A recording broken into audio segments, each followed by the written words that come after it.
Hey, everybody, it's Eri from Tokyo. This is your cryptocurrency update from Japan, and something very big happened today for Ethereum. It gives us a real glimpse into the potential of Flare, the platform, and the token. And if you are an XRP holder, well, according to the Bank of International Settlements, you stand out. I'll explain. And I have something very interesting about Gala Games and their coming new game called Mirandus. Just hang in for that. And a reveal from the XDC co-founder. Yeah, I am really pleased to have heard this update. And what did my tweet mean last night about speculation? I want to explain because it was not about price. All right, Compound up 22%, Quant up 19%, Aave up 19%, XDC up 11%, and Oita up 9%. I actually expected more out of Cardano because, well, Grayscale added it to their digital large cap fund. That fund is interesting. It is 67.47% Bitcoin, 25.39% Ethereum, 4.26% now of Oita. BCH has a 1.03% share of the whole entire fund, Litecoin 0.99%. And then on January 5th, they took XRP out and put Chainlink in. That is standing at 0.86%. Yeah, DeFi total for the market in the last 24 hours in volume has been 5 billion. I'm going to really be watching that number because I think we're going to see just explosive growth there. So the market, yeah, it's been an interesting day. So, very interesting study coming from the BIS. This is the Bank of International Settlements. They did a socioeconomic drivers of cryptocurrency investment study. And they're arguing that it has nothing to do with the distrust in fiat currencies, such as the US dollar. Well, I don't know so much about that, but the study was very detailed, very in-depth, 52 pages. I'm going to look through it carefully and read everything when I get a chance. But let me just show you briefly page 26. XRP holders have the highest education on average and the highest income average by owner. Interesting, right? Ethereum coming in a close second, respectively. So the article was written about this study, and it came out by Cointelegraph. It was authored by Helen Partz. And she titled the article, Crypto Ownership Has Nothing to Do with Distrust in Fiat, BIS Study. And yeah, I think that was totally an appropriate title. But then Cointelegraph on Twitter tweeted this out. Based on a new study by BIS, the most educated crypto users are Ethereum owners, the least educated Litecoin holders. Just pure mistruth. I think this is kind of seemingly intentional lack of disregard for the truth is horrible. I just want to know who manages this account. You know, recently the Block did it also to an article that was written by Yogita, who is really credible when it comes to being fair. And I know that these are playing to the audience that they want to pump up, but this is just ridiculous. All right, so there is something really big though for Ethereum. For the first time, they achieved and overtook Bitcoin by the number of daily active addresses in its network. 750,000 active addresses to the some 50,000 more than Bitcoin. This is a big deal. And the reason why it's a big deal is because Flare Networks is building a platform that is superior in many ways to Ethereum. It is really what Ethereum 2.0 is trying to be. And even then, it's not comparing apples to apples. So what I want to point out here is that the potential for Flare Networks and the token Flare is just astronomical. All right, 46 seconds here. Is that what I have?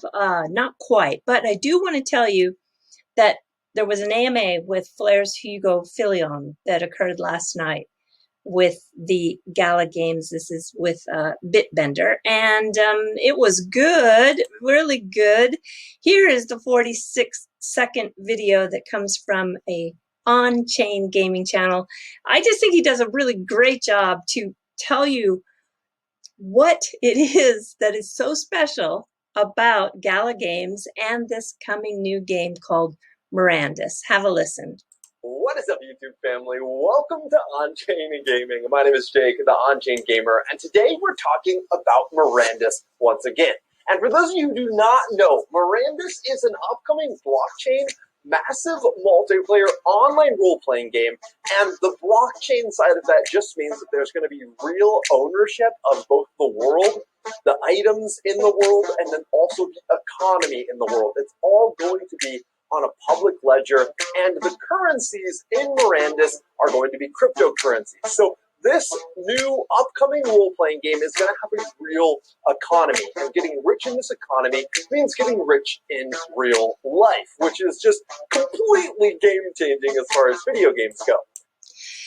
Game-changing as far as video games go. Yeah, this is being developed by Gala Games, and it is a fantasy role-playing game, so you sometimes see it abbreviated as RPG. It's going to be able to be played on a PC or a Mac platform. Currently, it's in development, of course, and the player ownership of these in-game assets are very, very interesting. The 1,625 deeds, for example, are where a player can place anywhere in this open space as a homeowner. And players can also place buildings on another player's land. And players will farm, craft, and have this huge adventure. The world is ruled by 5-player monarchs or citadels, and it's served by a court. And the game director, Michael McCarthy, has created Mirandus avatars. These avatars are, well, so interesting with all their different skills. Some of them have great farming skills. The halflings are very, very merry. There are rare and intelligent elves. And look, so many of them sold out already. It's just showing you how excited these players are for having an involvement and getting a piece of these real assets that will have this unique value because they are NFTs and they can be then resold on a secondary market. This is really a unique game that Gala has created, and it's going to beyond the Flare networks. And this is, I think, yeah, I've been paying attention, but I haven't been paying as much attention as I should have been. You know, Flare purchased the Citadel of the Moon. This is an NFT for $3.5 million. Wow. 3 of the 5 citadels have sold, according to what I can find on the website, and they sold for, yeah, this too. Well, the ones that are still available are 2,552 Ethereum each, and each citadel is going to have its own rules, and it can tax and support the businesses, and it has this separate banks for each. It's going to be a very complex, fun environment, I'm sure. And last night, after I got home from dinner of celebrating someone who turned 25, that was really a fun night I had, I came across this video because Banjo Samurai tagged me. And wow, what a surprise this was. Have a listen. We have to appoint the manager then. I don't know. Well, that should be voted on. That should probably be voted on. Yeah. I vote for Crypto Eri. Oh, she would make a glorious queen. Yeah. She would make just a very glorious queen. Somebody, I think that we should probably get her involved and have the community go. Hugo, look at your little smile there. Know that she has received a vote from Hugo. Nomination. A nomination. Nomination to be Queen of the Citadel of the Moon. Yeah. I really like that. We have. Well, I really like it too. I accept the nomination. And if that does actually come to fruition, I'm going to handle it with utmost care.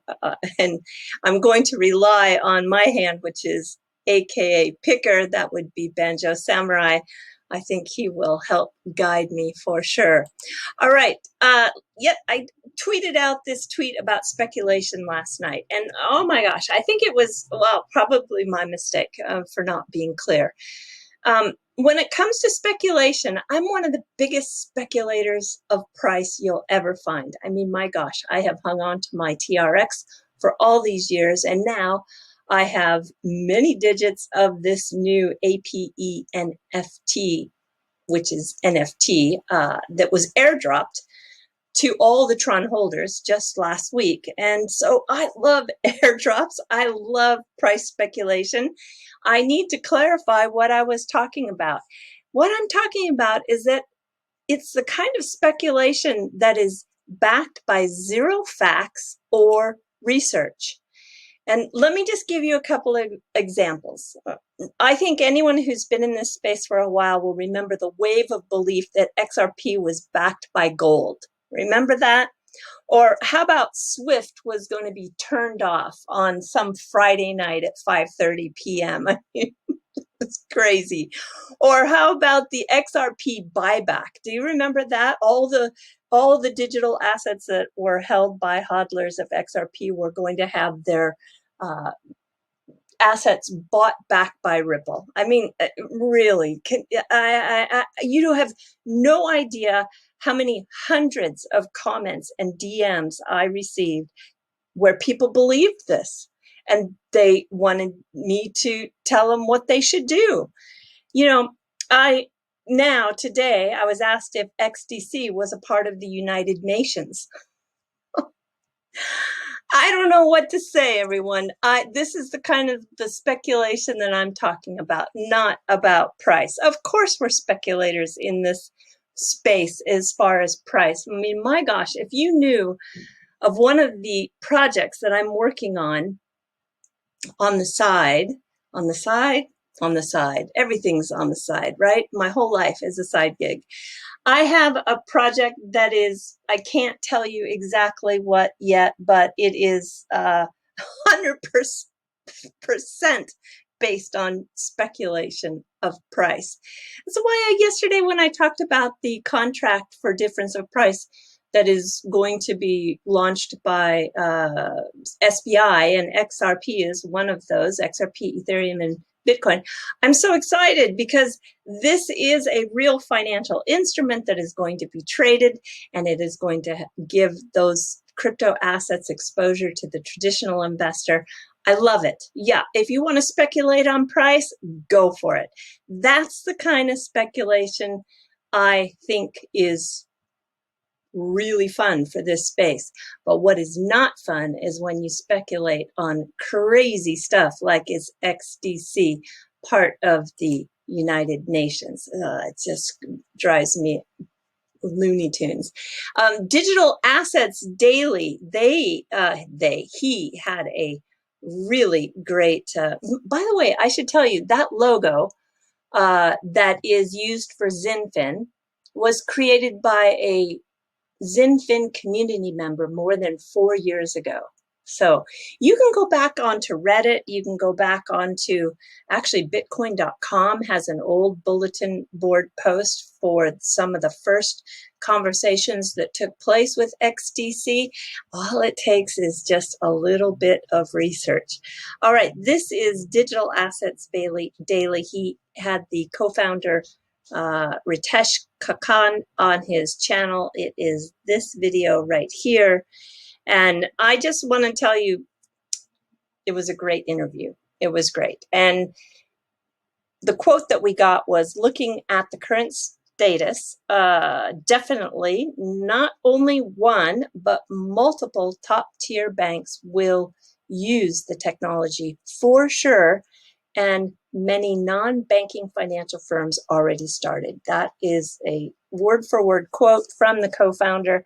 So this is about using the XDC network, and he also goes on to say that there is no limit for us. Yeah, I love this project, as you all know. I have been on it for a while. All right, we are jumping to the fluff, and this story is one of those interesting stories. This is Skull Reaper Aji. He is an Oita city councilman, that is down south of Tokyo on a different island. And he is a municipal legislator by day, but a professional wrestler at night. He was elected to this position, but as a professional wrestler, he refuses to take off his mask at work. Well, the city is demanding him to take it off. He's very popular. One of the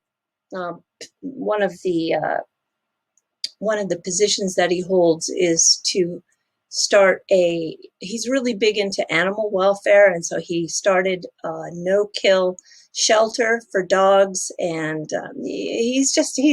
he's well liked. Obviously, he got elected, but the city says he must remove his mask or he has to pay $45,000 in fines. And on June 30th, he said, no way, I am going to sue the city.